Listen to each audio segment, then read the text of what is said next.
Are heading back to school, and Texas school leaders are working through major budget cuts. A KXAN analysis of the 24 Central Texas school districts, which have already adopted their budgets, found 18 are in a deficit. KXAN investigator Kelly Wiley is joining us now. Kelly, explain for us, what does that really mean? What does being in a budget shortfall look like for a district? Well, first, it means that they have to make cuts. It means that in some cases they're going to have to go to voters to ask for more bond dollars. It means they might have to go to voters to ask for a tax rate increase.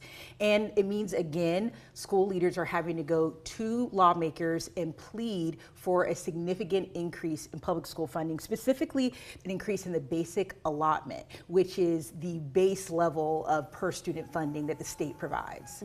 So talk to us about how the basic allotment factors into all of this when school districts are, facing these deficits. Well, there are a lot of ways that the state funds public schools, but the most basic concept of state funding starts with the basic allotment. It's how much the state provides per student. And in Texas, it's especially different because they go by attendance. So if a kid doesn't show up for school, that factors in also to the formula. But on a basic level, they give $6,160 per year, and in per student rather. And in 2019, House Bill 3 increased it by more than $1,000. They increased it from around $5,000 per student to $6,160,000. But it has not been raised in 5 years. So think about all that's happened in the last 5 years: a pandemic, inflation, a massive teacher shortage across the country, but also specifically in Texas. So district leaders told us they would need the basic allotment to come up at least $1,000 to be able to return to the purchasing power it had in 2019. And that's really what they're wanting the state to do. So we've heard a lot of talk about this at the Capitol. The legislature made several plays at trying to increase it the last regular session, and I know there was some pushes during special sessions too.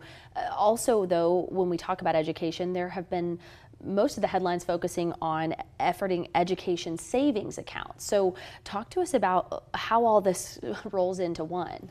Right, let's go back to, again, how much school districts said they wanted. They wanted a $1,000 increase on the basic allotment. The proposals from the regular session and the last two special sessions that focused on school funding and education savings accounts, they mostly proposed in several bills to increase it by around $100 or under $100. So districts want a $1,000 increase. Most of these proposals for under 100. You can imagine the reaction from school districts as they were seeing these bills. There was one bill in the last special session that was going to propose a $700 increase. So we're getting closer to it, but that bill ultimately was not successful. It was tied with education savings accounts, and we remember this was a sticking point for lawmakers. So really, in the end, we didn't see education savings accounts, and we didn't see the significant public school funding that districts were hoping for. So we talk about lawmakers and their thoughts about this a lot, but you really sat down with the people affected by this. We know you talked in your story to an Austin ISD teacher who was worried about the effects of budget cuts, and you talked to the heads of three of our area's largest districts. What did they have to say? Well, first of all, I'll say, imagine trying to get three superintendents in the largest school districts to sit down in one place. You were hearing these conversations upstairs. A master class in scheduling from Kelly Wiley, for sure. I don't know about a master class, but we got them there. And they were talking a lot about the situations that this puts their districts in. We heard Matias Segura, the superintendent of AISD, say he's trying to make sure the district can go forward and cut down its deficit no matter what the state lawmakers do, because he says they've proven that they might do nothing.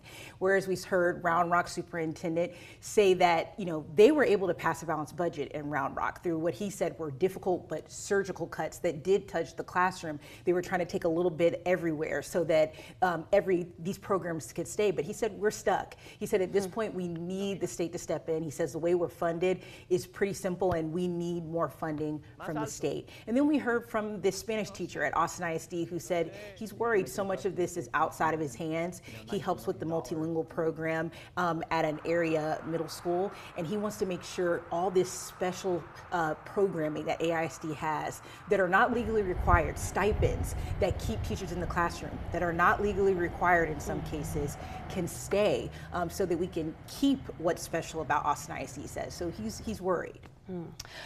Lots to cover. I know people can explore your story tonight, but is there anything else that you think people should know if they haven't gone and clicked on your story just yet? Anything that you want them to hear? I think if you have time, sit down and watch it with your family. There are two parts. Part one focuses on the impact and part two focuses on what's next. And we've got a little bit of a teaser here, a soundbite from Round Rock ISD. There's not much we can do after this year if our state doesn't change the way we fund public school. Really, like, we're pretty much stuck. Echoing what you said earlier, so that's just a little bit of what folks can expect from Kelly's story that's going to air tonight. You can tune in at 6 and 10 to watch Texas in the Red. Kelly, thank you so much for joining us. Thank you for having me.